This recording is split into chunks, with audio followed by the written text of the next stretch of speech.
The book I've chosen is Am Malala, written by the Afghani activist Malala Yousafzai, that tells her own story about her life.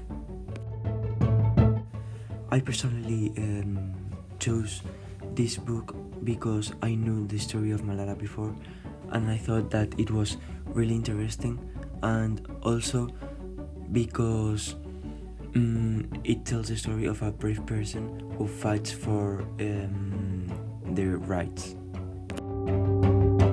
In case you don't know, Malala is an Afghani girl who was shot by the Taliban, and since that moment onwards, she started fighting for women's rights, and especially in education, and she received the Nobel Prize of Peace. The conflicts that Malala faced were the following ones. The first one was when she was shot by the Taliban, and she didn't surrender and started an active fight against them and in favor of women access to education. And then she also was threatened, and she continued with her cause, and finally the Taliban again tried to murder her, so she had to continue with her life and with her activism, which was really helpful in the future. Malala is a really strong girl, and I think that I'm like her in the sense that I don't surrender that easily, and that I fight for what I think it's fair, and that I take the diplomatic way to solve my conflicts.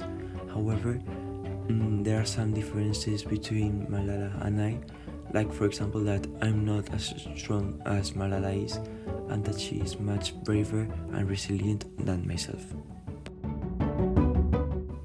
Malala faces a conflict between character and society when she fights against the Taliban, which is a terrorist group that control a lot of Afghanistan, and she strived for equality among women, especially in education.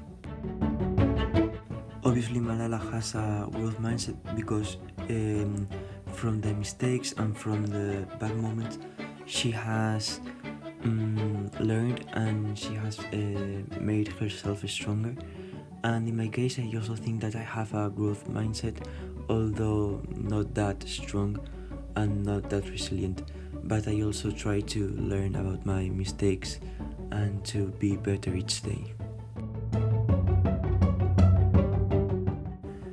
To finish, I think that Malala is, of course, an example because by sharing her story, many others can feel inspired by her, and they can follow her steps in other fields. Moreover, this book may be the evidence that many people need to say no to their oppressors and to fight for their own rights in other regimes, in other countries, for example.